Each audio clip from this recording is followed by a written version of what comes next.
Bro നോമ്പിലല്ലേ? ഈ ഒരു വെള്ളം കുടിച്ച് ബ്രോ നോമ്പ് മുറിക്കണമെങ്കിൽ ഞാൻ ബ്രോനിപ്പോ ഒരു 500 രൂപ തരും. വേണ്ട, 500 രൂപ വേണ്ട, നോമ്പ് തെറ്റിക്കൂല.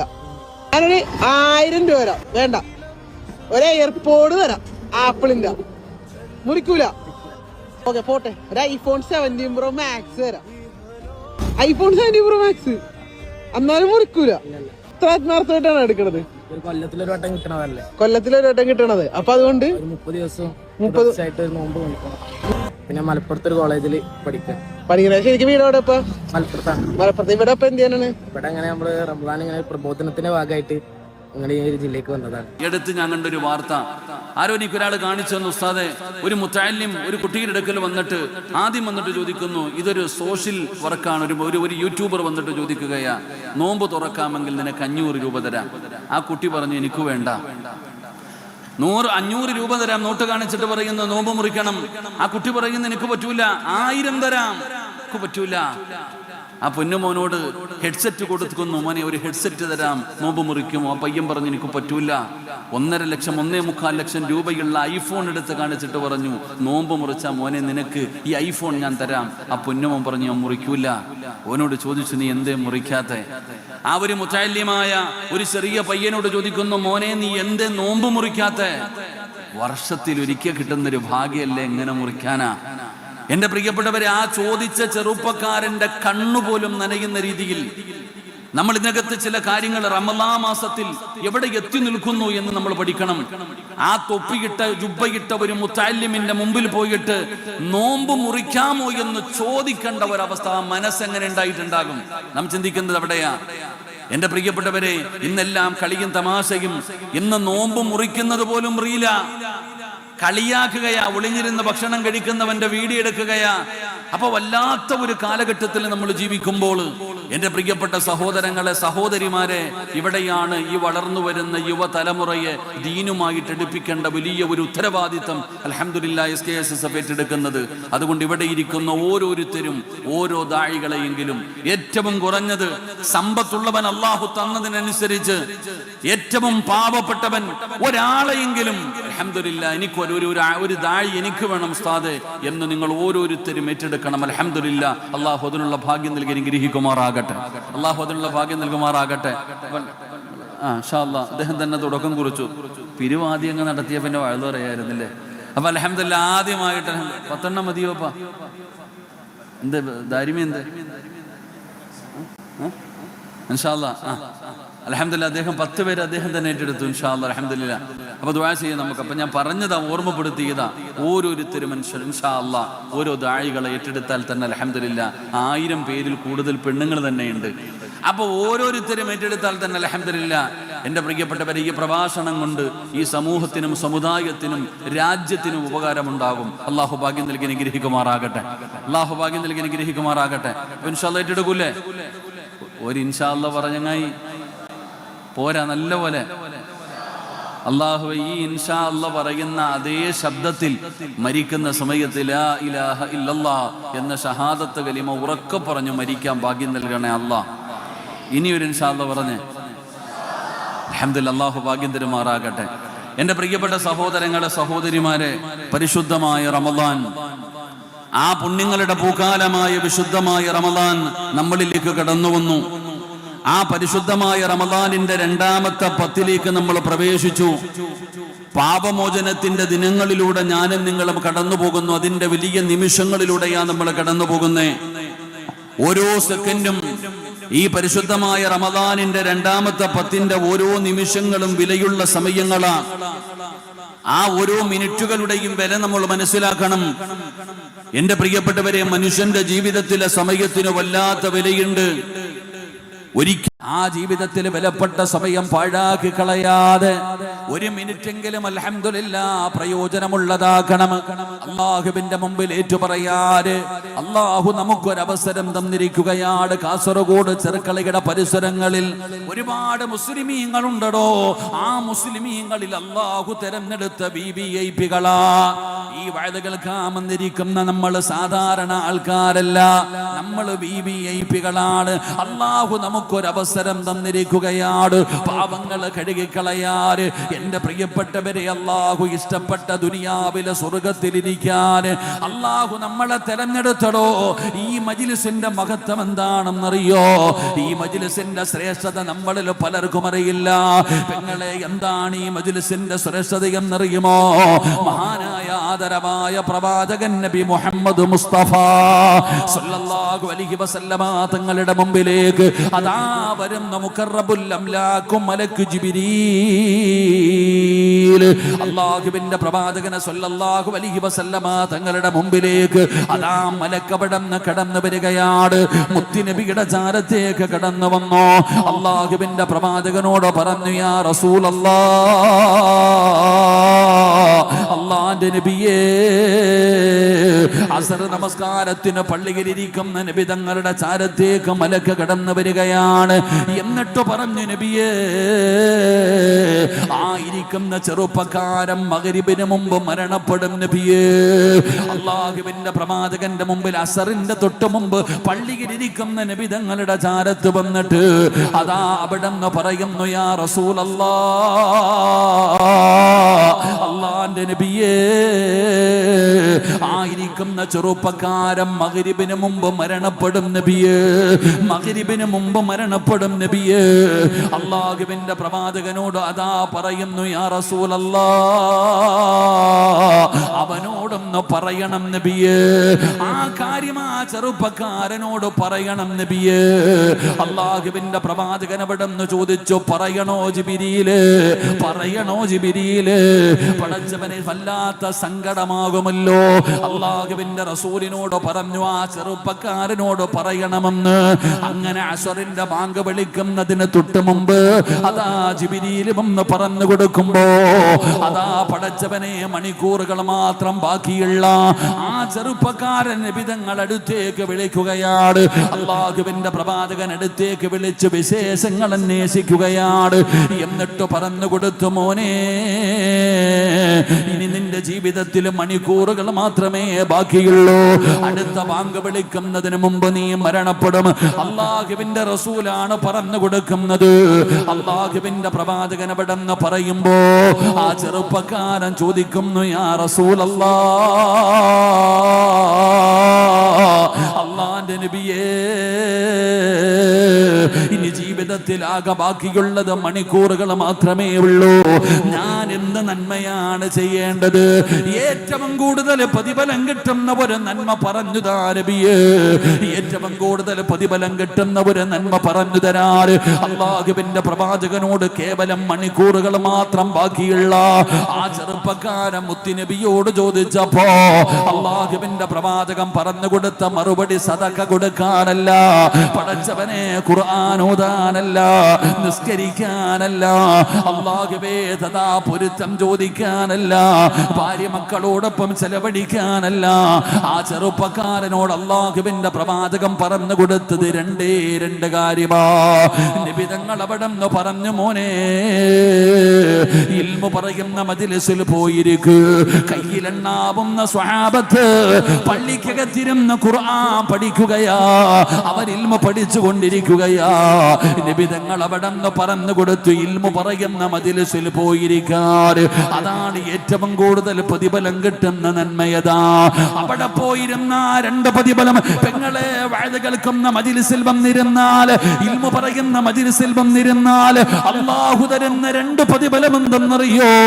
ആ ചെറുപ്പക്കാരനോട് അല്ലാഹുവിന്റെ പ്രവാചകൻ പറഞ്ഞു കൊടുക്കുകയാണ്, ഏറ്റവും കൂടുതൽ പ്രതിഫലം കിട്ടുന്ന നന്മ ഇൽമു പഠിക്കലാ. ഏറ്റവും കൂടുതൽ പ്രതിഫലം കിട്ടുന്ന നന്മ അത് ഇൽമു പറയുന്ന മജ്ലിസിലിരിക്കലാണ്, അത് നന്മ പഠിക്കലാണ്, നല്ലവരുടെ കൂടെ ചിലവഴിക്കലാണ്. അല്ലാഹുവിന്റെ പ്രവാചകൻ പറയുന്നു, ഇൽമു പറയുന്ന മജ്ലിസിൽ പോയിരിക്കാൻ അവിടെ ആള് കൂടണമെന്നില്ല. ആ ചെറുപ്പക്കാരൻ കടന്നു ചെല്ലുമ്പോൾ 10,000-കണക്കിന് വരുന്ന ജനങ്ങളില്ല. പടച്ചവരെ, കയ്യിലെണ്ണാവുന്ന സ്വഹാബത്ത് അതാ പള്ളിക്കകത്തിരുന്ന് ഖുർആൻ പഠിച്ചുകൊണ്ടിരിക്കുകയാ. അവരിൽമ പരസ്പരം ചർച്ച ചെയ്യുകയാണ്. ആ ചെറുപ്പക്കാരൻ അവിടെയാണ് പോയിരുന്നത്. അപ്പൊ അള്ളാഹുവിന്റെ റസൂല് ഒന്നാമത് പറഞ്ഞത് ഏറ്റവും വലിയ നന്മയാണ്, ഏറ്റവും പ്രതിഫലം കിട്ടുന്ന നന്മയാണ്. രണ്ട്, ആയിരിക്കുന്ന സമയം മുഴുവനും അള്ളാഹുവിന്റെ മലക്കുകൾ നിനക്ക് വേണ്ടി ദുആ ചെയ്യുകയാ. പെങ്ങളെ, ഈ നട്ടുച്ച സമയത്ത് വെയിൽ കൊള്ളുകയാണ്. സീറ്റിന്റെ അടിയിൽ ഇരുന്നിട്ട് വല്ലാതെ പ്രയാസപ്പെടുമ്പോ ഇട്ടിരിക്കുന്ന ഫർദയുടെ ഉള്ളിലൂടെ വിയർപ്പ് തുള്ളികൾ ഇങ്ങനെ ഒഴുകുമ്പോ നിനക്കറിയാനിട്ടാ പെങ്ങള്, കണ്ണു തുറന്നു നോക്ക്, കണ്ണു തുറന്നതിന്റെ ചുറ്റുഭാഗമൊന്ന് നോക്ക്. അള്ളാഹുവിന്റെ റഹ്മത്തിന്റെ മാലാകമാര് പടച്ചവനെ ഈ ഓഡിറ്റോറിയത്തിന്റെ ചുറ്റുഭാഗം മുഴുവനും ഈ ഫ്രീ ആയി കൊടുത്ത സഹോദരന് കിട്ടുന്ന പ്രതിഫലം ചിന്തിക്കടോ. ആ മനുഷ്യന്റെ സമ്പാദ്യം അൽഹംദുലില്ലാഹ് ഈ ബിൽഡിംഗ് പണിതതിൽ ആ മനുഷ്യന്റെ ജീവിതത്തിലെ ഏറ്റവും വലിയ നന്മയാടോ. അദ്ദേഹത്തിന്റെ ജീവിതത്തില് കിട്ടുന്ന ഏറ്റവും വലിയ പ്രതിഫലം എന്തെന്നറിയുമോ? ഇന്ന് ഈ ഓഡിറ്റോറിയം മുഴുവനും റഹ്മത്തിന്റെ മലക്കുകളെ വലയം ചെയ്തിരിക്കുകയാണ്. അല്ലാഹുവിന്റെ ലക്ഷക്കണക്കിന് മലക്കുകള് ഈ കാണുന്ന മജ്ലിസിന്റെ ചുറ്റുഭാഗം മുഴുവനും വലയം ചെയ്തിട്ട് അവര് നമുക്ക് വേണ്ടി ദുആ ചെയ്യുകയാ. അല്ലാഹുവിന്റെ റഹ്മത്ത് ഇറങ്ങാൻ, അല്ലാഹുവിന്റെ കാരുണ്യം ലഭിക്കാൻ, അല്ലാഹുവിന്റെ പാപമോചനം നമുക്ക് ലഭിക്കാൻ ആ മലക്കുകൾ ഈ കാണുന്ന മജ്ലിസ് മുഴുവനും വലയം ചെയ്ത് ദുആ ചെയ്യുകയാ. അതുകൊണ്ട് ജീവിതത്തിൽ മണിക്കൂറുകൾ മാത്രം ബാക്കിയുള്ള ചെറുപ്പക്കാരനോട് നബി തങ്ങൾ പറഞ്ഞു കൊടുത്തു, മോനെ ഇൽമു പറയുന്ന മജ്ലിസിൽ പോയിരിക്ക്, അതാണ് ഏറ്റവും പ്രതിഫലം കിട്ടുന്ന നന്മ. രണ്ട്, ആയിരിക്കുന്ന സമയം മുഴുവനും അല്ലാഹു നിന്റെ പാപം പുറത്തു തരുമെന്ന് ആദരവായ പ്രവാചകൻ നബി മുഹമ്മദ് മുസ്തഫ സല്ലല്ലാഹു അലൈഹി വസല്ലമ തങ്ങൾ പറയുന്നു രണ്ട് പ്രതിഫലം. ഈ ഇരിക്കുന്ന എനിക്കും നിങ്ങൾക്കും അല്ലാഹു തരുന്ന രണ്ട് പ്രതിഫലം. ഒന്ന്, എൻ്റെ പ്രിയപ്പെട്ടവരെ, നമ്മുടെ ജീവിതത്തിൽ നമ്മൾ ചെയ്യുന്ന ഏറ്റവും വലിയ നന്മ, ഏറ്റവും കൂടുതൽ പ്രതിഫലം കിട്ടുന്ന നന്മ, അത് ഇൽമു പറയുന്ന മജ്ലിസിൽ ഇരിക്കല. അല്ലാഹു ഭാഗ്യം തരുമാറാകട്ടെ, അല്ലാഹു ഭാഗ്യം തരുമാറാകട്ടെ. രണ്ട്, ഈ ഇരിക്കുന്ന ഓരോ സെക്കൻഡും നമുക്ക് നഷ്ടമാകില്ല. നമ്മുടെ ജീവിതത്തിലെ ഓരോ പാപങ്ങൾ ഇങ്ങനെ പൊറുക്കുകയാ. നമുക്ക് വേണ്ടി ലക്ഷക്കണക്കിന് മലക്കുകൾ അള്ളാഹിനോട് ദുആ ചെയ്യുന്നുണ്ട്. അത് മതി നമുക്ക് രക്ഷപ്പെടാൻ. അള്ളാഹു ഭാഗ്യം തരുമാറാകട്ടെ, അള്ളാഹു ഭാഗ്യം തരുമാറാകട്ടെ. അതുകൊണ്ട് അൽഹംദുലില്ലാഹ് ഇന്നിവിടെ നിന്ന് പിരിയുമ്പോൾ ഈ ഒരു മിനിറ്റെങ്കിലും അൽഹംദുലില്ലാഹ് നമ്മുടെ പാപം കഴുകിക്കളയുന്നതിന് വേണ്ടി മാറ്റിവെച്ച് ഇവിടെ നിന്ന് പ്രയോജനമുള്ള ഹജ്ജ് കഴിഞ്ഞു പോകുന്ന ഹാജിയെ പോലെ ഇവിടെ നിന്ന് ഇറങ്ങിപ്പോകണം. അള്ളാഹു നമുക്ക് ഭാഗ്യം തരുമാറാകട്ടെ, അള്ളാഹു നമുക്ക് ഭാഗ്യം തരുമാറാകട്ടെ.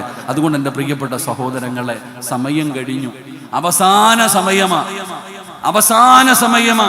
ഇനി എന്തൊക്കെ നമുക്ക് ചെയ്യാൻ പറ്റും അതൊക്കെ ചെയ്യണം. ഇനി എളുപ്പ വഴികളുടെ, കുറുക്കു വഴിയുടെ സമയം ഇനിയുള്ളൂ. ഇനി സമയമില്ല. ഇനി ളുഹറിന്റെ ബാങ്ക് വിളിച്ചു. ഇനി മണിക്കൂറുകൾ മാത്രമേ നമ്മുടെ മുമ്പിലുള്ളൂ. ഈ മണിക്കൂറുകൾക്കിടയിൽ നമുക്ക് എത്രയും പെട്ടെന്ന് നമ്മുടെ പാപം പൊറുക്കണം. അതിനുള്ള വഴി എന്താ? സമയമില്ല. കൂടുതൽ സമയമുണ്ടെങ്കിൽ സമയമെടുത്ത് ആലോചിച്ച് ചെയ്യാം. ഇനി സമയമില്ല. ഇനി കുറുക്കു വഴിയേ ഉള്ളൂ. നല്ല ബ്ലോക്കാണ്. ഇനി ഇടവഴി വല്ലതും കയറി, ഏതെങ്കിലും ഇടവഴിയിലൂടെ കയറി അൽഹംദുലില്ലാഹ് നമുക്ക് ആ നിശ്ചയിച്ചിരിക്കുന്ന സ്ഥലത്തേക്ക് പോകണം. അതുകൊണ്ട് ഇനി നമുക്ക് ഇടവഴിയുടെ സമയമേ ഉള്ളൂ. അതുകൊണ്ട് അൽഹംദുലില്ലാഹ് പാപം പൊറുക്കാനുള്ള എളുപ്പ വഴി നിബിധങ്ങൾ പഠിപ്പിക്കുന്നു. ആ എളുപ്പ വഴിയിലൂടെ ഒന്ന് കയറി പോകാം. അള്ളാഹു ഭാഗ്യം തരുമാറാകട്ടെ, അള്ളാഹു ഭാഗ്യം തരുമാറാകട്ടെ. അപ്പൊ നമ്മുടെ പാപം പൊറുക്കാനുള്ള എളുപ്പ വഴികൾ എന്താ? നമ്മുടെ പാപം പൊറുക്കാനുള്ള എളുപ്പ വഴി എന്താ? എന്റെ പ്രിയപ്പെട്ടവരെ, നമുക്ക് ആ എളുപ്പ വഴിയിലൂടെ കടന്നു പോകാം. എല്ലാവരും ചോദിക്കും, ഉസ്താദേ ഞാനതിന് വലിയ പാപങ്ങളൊന്നും ചെയ്യുന്നില്ലല്ലോ.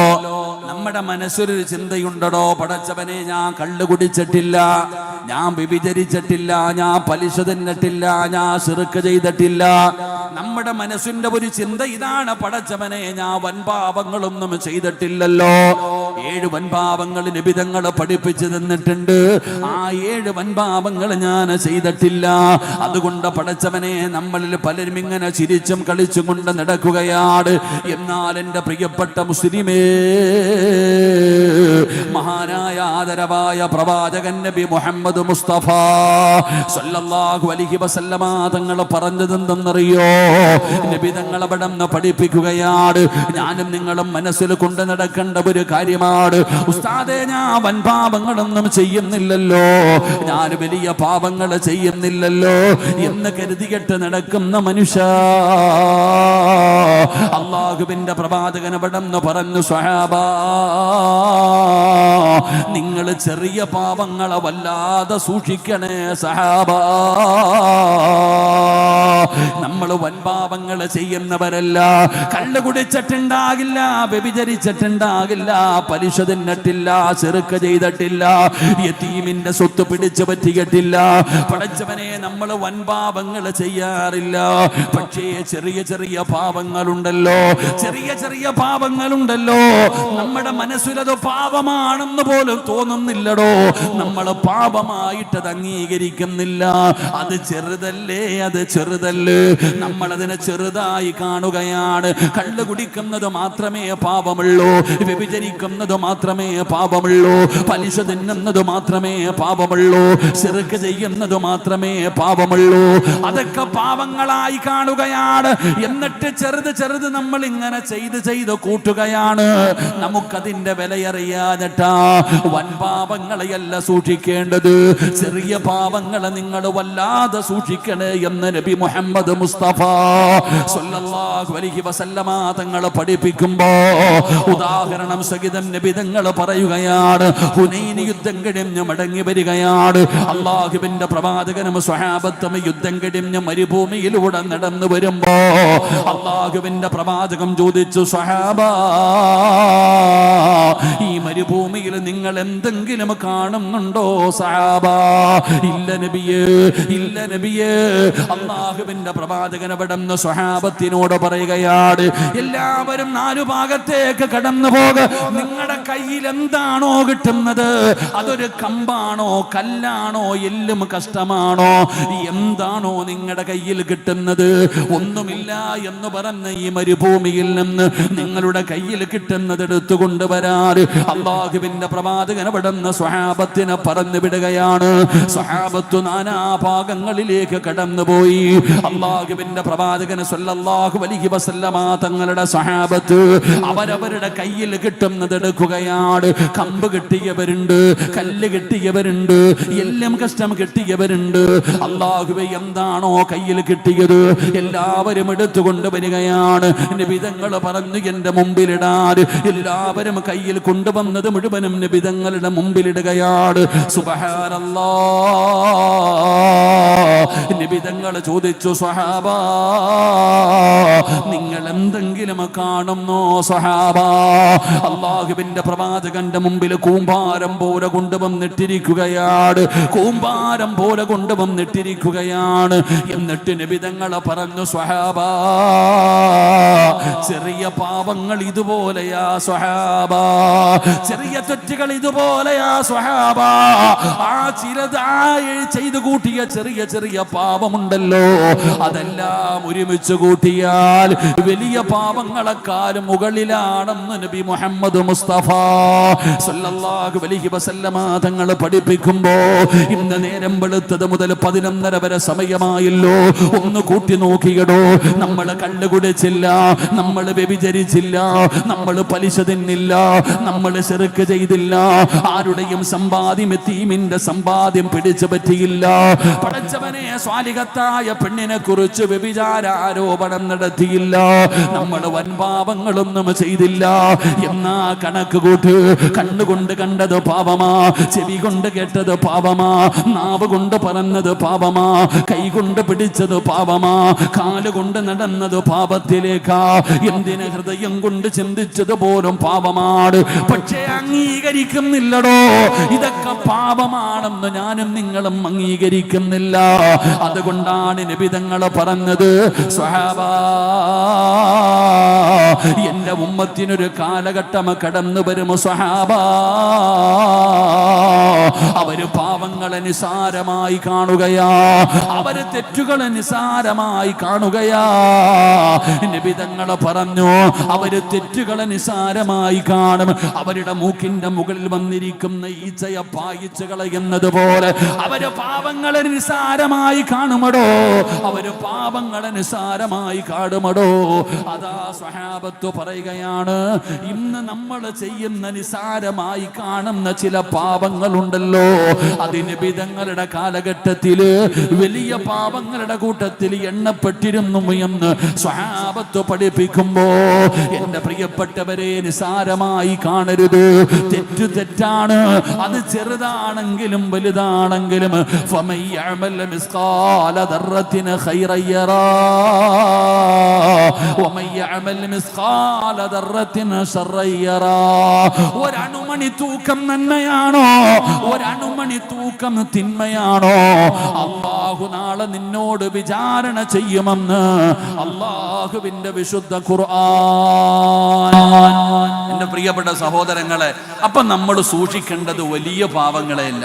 ഒരു യഥാർത്ഥ മുസ്ലിമായ മനുഷ്യൻ കള്ളുകുടിക്കൂല, അയാൾ വിഭജിക്കൂല, അയാൾ വലിയ പാപങ്ങളൊന്നും ചെയ്യൂല. പക്ഷെ ചെറിയ പാപങ്ങൾ അതിങ്ങനെ കൂടും തോറും വലുതിനെക്കാളും വലുപ്പമുള്ളതാകും. അള്ളാഹു നമ്മളെ കാത്തിരക്ഷിക്കുമാറാകട്ടെ, അള്ളാഹു നമ്മളെ കാത്തിരക്ഷിക്കുമാറാകട്ടെ. അതുകൊണ്ട് എൻ്റെ പ്രിയപ്പെട്ട സഹോദരങ്ങളെ, സൂക്ഷിക്കേണ്ടത് ആ ചെറിയ പാപങ്ങളെയാണ്.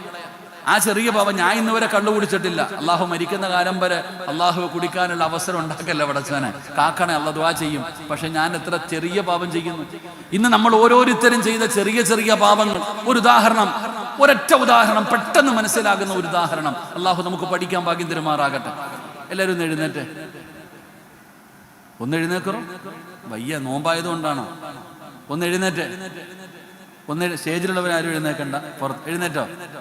ആ ഇട്ടിരിക്കുന്ന വസ്ത്രം നെരിയാണിക്ക് താഴെയാണോ മുകളിലാണോ നോക്കിക്കേ,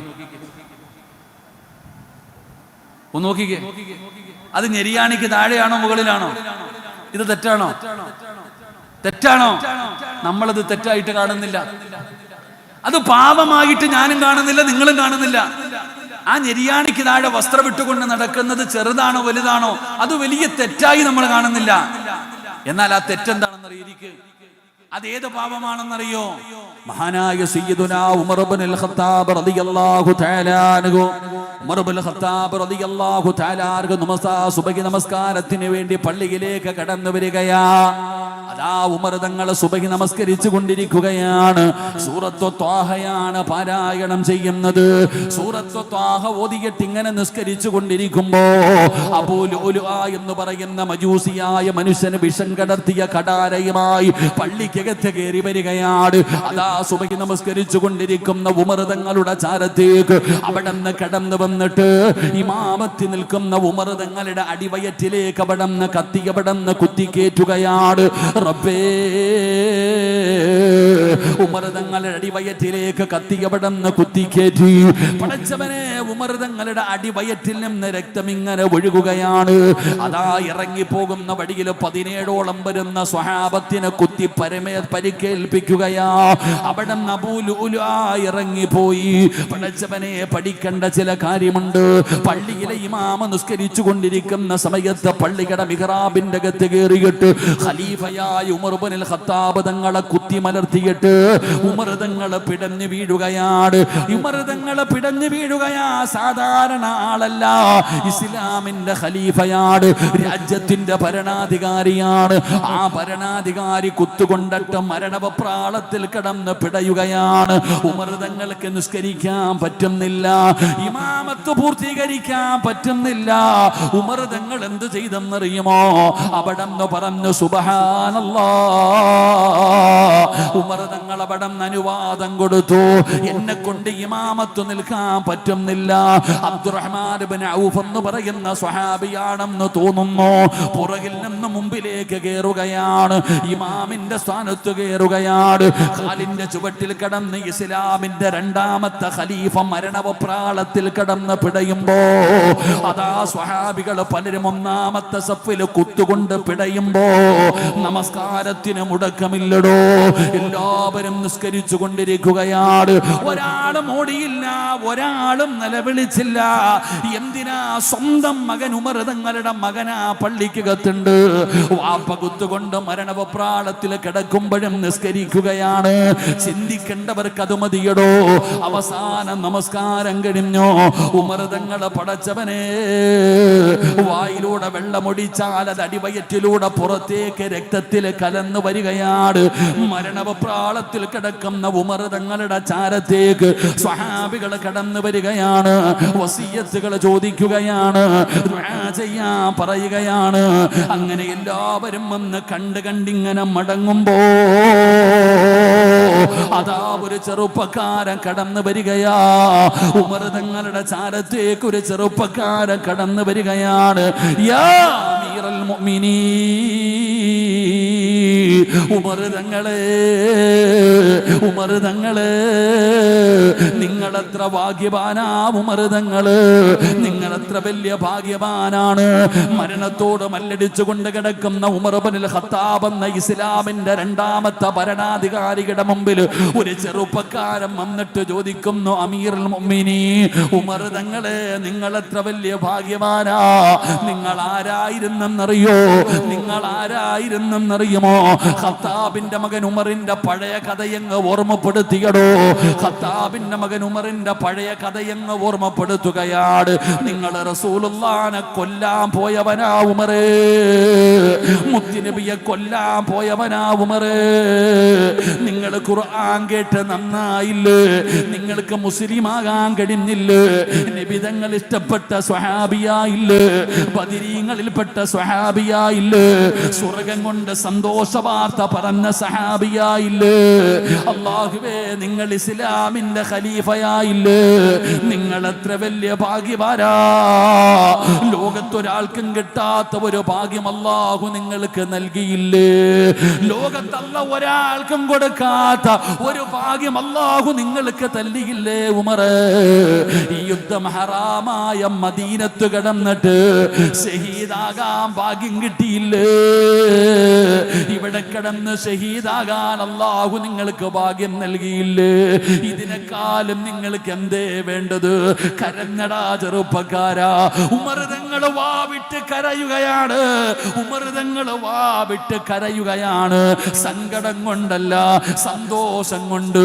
ആ ചെറുപ്പക്കാരനെല്ലാം ഒന്ന് ഓർമ്മപ്പെടുത്തിയപ്പോ ഉമർ തങ്ങൾ സന്തോഷം കൊണ്ട് കരയുകയാണ്. ഉമർ തങ്ങളുടെ മനസ്സ് വല്ലാതെ സന്തോഷം കൊണ്ടടോ. ആ ചെറുപ്പക്കാരൻ ഇങ്ങനെ മടങ്ങി പോവുകയാണ്. ആ ചെറുപ്പക്കാരൻ ഇങ്ങനെ മടങ്ങി പോകുമ്പോ ഉമർ തങ്ങൾ പതുക്കെ എഴുന്നേൽക്കുകയാണ്. ഉമർ തങ്ങൾ പതുക്കെ എഴുന്നേൽക്കുകയാണ്. സഹാബത്ത് സഹായിക്കുകയാണ്.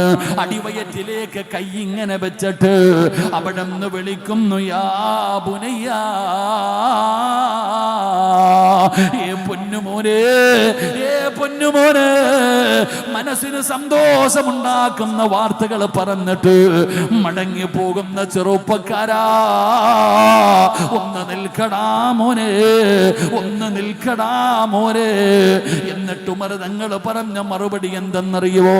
ഈ ചെറുപ്പക്കാരാ, നിന്റെ വസ്ത്രം നെരിയാണിക്ക് താഴെ കിടക്കുന്നു. നിന്റെ വസ്ത്രം നെരിയാണിക്ക് താഴെ കിടക്കുന്നു മോനെ. അത് പടച്ചവൻ ഇഷ്ടമുള്ള കാര്യമല്ല. അത് അല്ലാഹുവിന് വല്ലാത്ത വെറുപ്പുള്ള കാര്യമാണ്. അല്ലാഹുവിന്റെ കോപമുണ്ടാകുന്ന പാപമാ. അല്ലാഹുവിന്റെ കോപം കിട്ടുന്ന പാപമാണ് നെരിയാണിക്ക് താഴെ വസ്ത്രം ഇട്ടുകൊണ്ട് നടക്കുന്നത്. അത് അഹങ്കാരത്തിന്റെ അടയാളമാ. അഹങ്കാരികളെ അല്ലാഹു ഇഷ്ടപ്പെടുന്നില്ല. അതുകൊണ്ട് എന്റെ മുത്തി നബി പഠിപ്പിച്ചിട്ടുണ്ട്, നെരിയാണിക്ക് താഴെ വസ്ത്രമിട്ടുകൊണ്ട് നടക്കുന്നത് അല്ലാഹുവിന്റെ കോപം കിട്ടുന്ന പാപമാ മോനെ.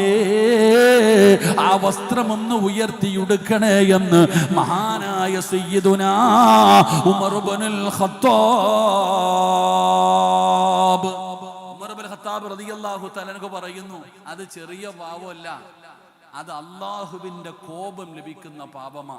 അഹങ്കാരത്തിന്റെ അടയാളമാണ് വസ്ത്രം വലിച്ചിഴച്ചുകൊണ്ട് നടക്കല്. അല്ലാഹു നമ്മളെ കാക്കുമാറാകട്ടെ.